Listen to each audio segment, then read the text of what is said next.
como que é concorrer a presidente, cara? Como que é esse rolê? Deve ser da hora, deve ser uma merda, mas deve ser da hora e uma merda ao mesmo tempo. Ah, não, é mais da hora. É mais da hora? Ah, muito mais. Como que é? Você acorda, aí o cara pega assim, te passa uma agenda, ó, você tem que estar em Pitininga, você tem que estar em Sorocaba, você tem que estar não sei o que, você tem uma conversa com o Frei, não sei quem, você tem uma conversa... É isso?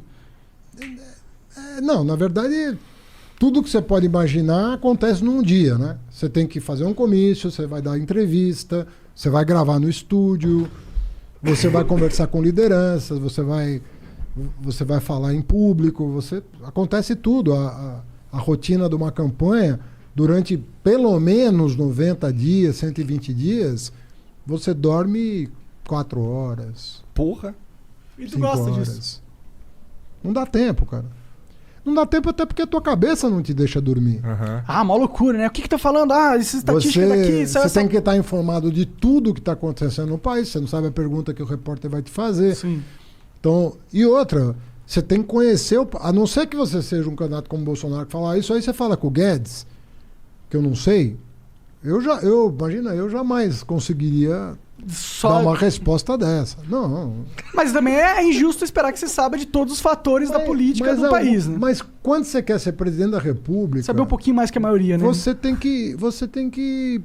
Se você não tiver o domínio técnico de uma área no nível de detalhe que a pergunta exige, você dá uma resposta um pouco mais genérica, mas que faça o repórter compreender para onde você tá indo. O cara não vai te perguntar, olha, tem uma árvore na Amazônia que o nome científico dela é tal. O cara não vai fazer uma pergunta dessa. Ele vai te fazer uma pergunta com algum grau de generalidade. Se você não souber absolutamente nada sobre um assunto relevante, tem um erro você aí. vai ser presidente, cara. Porra, fica em casa, vai fazer outra coisa, vai ser deputado. O deputado não precisa saber de tudo. Sim. Ele pode ter um nicho. O vereador tem um nicho. Agora, o cara está se propondo a presidir a República. Cara, desculpa, mas... Cara, em 2018, eu sinto que... Assim, você falou o lance das fake news, mas eu acho acho que 2 fatores principais elegeram o Bolsonaro, na minha opinião, que é a internet e o jeito como a imagem dele foi propagada na internet. Isso tem a ver com os fake news, tem a ver com um monte de coisa, não sei o quê. Mas eu acho que um grande fator, assim, talvez tão relevante quanto, tenha sido um sentimento anti-PT, cara. Eu acho... O pessoal tá pensando... Eu, por exemplo... Tu não vai deixar eu falar mesmo? Não vou. Tô brincando. Não. Eu, por exemplo, não votaria no PT. Nunca mais, assim. Sabe por quê? Você votaria no PT? Cara, eu não voto há muito tempo, mas eu acho que eu não votaria no PT, a menos que... E aí eu vou confessar que a menos que fosse contra uns caras assim, tipo... Bolsonaro.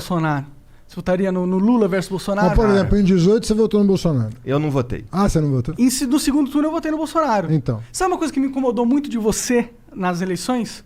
Não. É que você, por exemplo, quando acontecia alguma coisa importante... Quando alguém se incomoda comigo, eu sempre ligo pra minha mãe. Entendeu? Não, mas é uma crítica que você deve ter ouvido bastante, inclusive. Mas quando acontecia alguma coisa importante, tu ia lá pra Curitiba conversar com o Lula, tá ligado? Não ia lá. Eu ia toda segunda lá. Então, exato. Isso aí, sabe o que isso passou pra mim? Assim, quero votar no presidente que é um líder. Que é o cara que vai matar no peito e falar: eu vou ser o presidente, eu vou direcionar a nação agora vamos comigo. E quando você ia, toda semana o cara que tava naquela situação política que ele tava, pra mim passava que... tá ligado? Não passava Algumas pessoas falaram isso pra mim, mas ali tinha uma...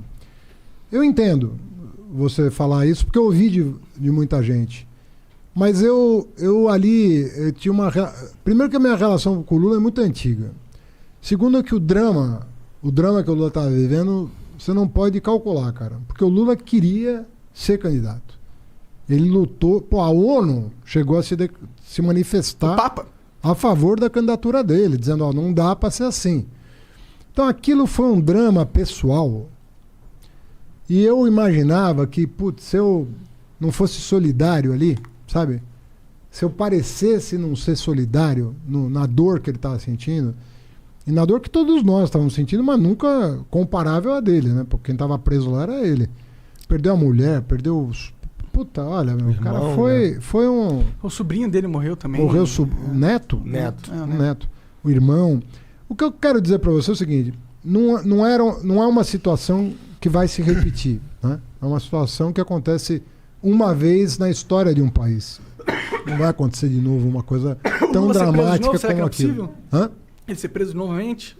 Não da Não. maneira. Não da como maneira, foi. entendi. Não vai acontecer. Nem vai ser preso. Você acha que não? Eu tenho certeza que não. Absoluta. E o Nem Eduardo deveria Cunha? ter sido. Hã? E o Eduardo Cunha? O Eduardo Cunha passou uns bons anos preso, né? Foi solto agora com a decisão do STF. Mas eu acredito que é possível que ele volte, porque a hora que transitar em julgado a sentença é bem capaz dele voltar, Entendi. na minha opinião. Agora, eu acho assim, corrupção é um negócio muito grave. A gente sabe que um centavo aqui vai fazer falta para alguém que Mata, né? Corrupção mata, né? que tá precisando. Agora, eu acho que tentaram estigmatizar demais, sabe? E eu acho que o Ministério Público lá de Curitiba, sobretudo, não vale para todo lugar.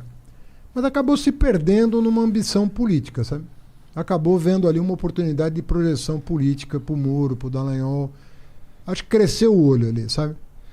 Tanto é que eles estão pagando um preço hoje, né? Um preço pelo que... Assim, o Moro só se fudeu, né? Ele parece um cara muito ingênuo politicamente falando, pelas coisas que ele... pela trajetória Mais de ou vida dele na menos, né? política. Porque tava dando muito certo pra ele. Olha, eu acho que se não fosse o Ele hacker... acreditou no Bolsonaro, pô. Ele achou que ele ia chegar lá e ia... Mas ser se não ministro. fosse o hacker lá de Araraquara, que aí escancarou o que tinha rolado ali no bastidor, eu acho que com as provas que a gente tinha recolhido e já apresentado, as lícitas, eu acredito que o Supremo talvez... Não tinha ferramentas para não sentar. talvez não tivesse a determinação de declarar o Moro parcial. Mas daí ficou tudo muito escancarado, né? Tu Aí acha ficou que tu ir ficou lá- difícil de contornar. Tu acha que tu ir lá toda segunda-feira e fazer e usar isso de mídia, ou a tua equipe usar isso de mídia, tipo, porra, o Haddad foi lá Não, falar. não usamos. Nunca usamos. Ficou. Não. Usaram sim, Renato. Não. Talvez você ou sua equipe não usaram, mas eu não fico sabendo, eu não fico pesquisando. Não, tá ligado? mas a minha- Toda hora que você ia lá, apareciam Não. momentos, entendeu? Isso, mas aparecia no jornal justamente para gerar essa sensação que você sentiu. Sim. E você acha que eu tô errado em sentir essa sensação? entendi. Claro que tá. Será? Eu vou dizer porque tá. Obviamente, tá errado em relação ao que eu sei que eu sou. Ah, claro. Eu E não não conheço você profundamente. Exatamente. Né? Eu Você não conhecia tá só o... errado em sentir o que você sentiu. Sim. Tanto é que eu tô falando, eu ouvi isso Claro, de muita claro. gente. As pessoas próximas de você imagino que devem... Mas às vezes as pessoas são levadas a concluir a formar um juízo a respeito de uma figura pública que não corresponde à realidade. Entendeu? Mas, pô, se o Lula decidisse alguma coisa, pedisse um favor pra você, até eu tenho como certeza ministro, que você... Até como acataria. ministro, eu tinha um nível de independência. Pô, eu era subordinado ao Lula, era nomeado por ele. O meu nível de independência em relação às decisões que eu tomava era absurda. Muito grande. Para não falar como prefeito. Tenho minha maneira de ser. Agora, às vezes algumas pessoas confundem um grau de lealdade, de correção com a pessoa que está vivendo uma situação que você sabe que é difícil, confunde às vezes com isso. E é natural que confunda. Será que o Haddad vai ter independência para governar? Será que o Haddad... Normal, cara. Não questiona um cara sentir isso. Agora, quem me conhece mais de perto sabe que não há hipótese disso, entendeu? Porque quando você assume a chefia de um Estado, meu amigo, você não vai ter tempo de pegar o telefone e ligar. Até porque a pessoa que está fora da estrutura de poder não tem nem a menor condição. Pode até dar uma opinião, um conselho. Isso você ouve de muita gente. Você compõe coletivos para ouvir. Mas, cara, decisão é decisão. Você não tem como, no comando de uma máquina daquela, nem que você quiser.